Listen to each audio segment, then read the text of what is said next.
Morality is the herd instinct in the individual, meaning morality actually cannot always be considered to be individual, sovereign, independent, and distinct in itself,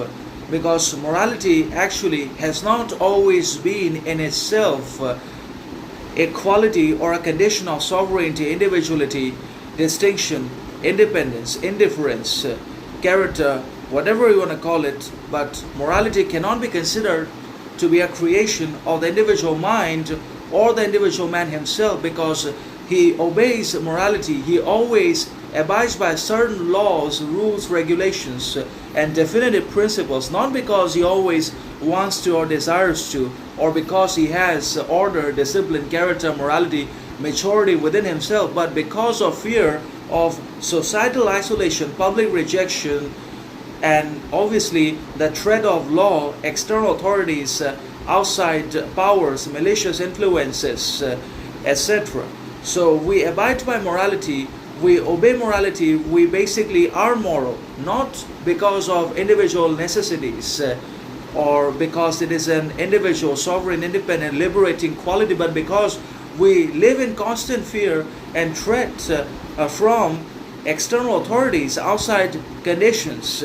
and obviously public sector, and also because of the malicious and arbitrary people in the world, such as capitalist governments, politicians, that can do almost anything to us on the basis of their powers and unconditional authorities. And even if we have the constitution, individual rights, then also it does not work, because modern democracy is despotism anyways. Modern democracy ultimately has become,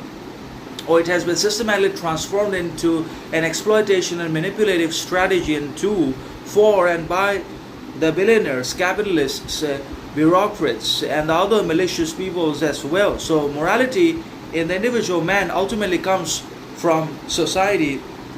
the other people, external conditions, and most importantly from the fear of law,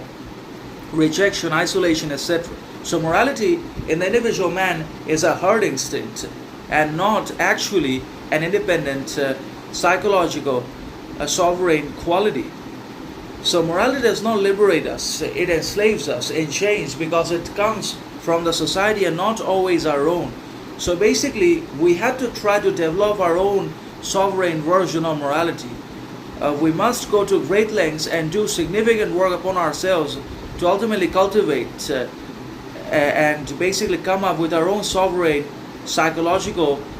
independent morality that does not require external fears or conditions to be reinforced.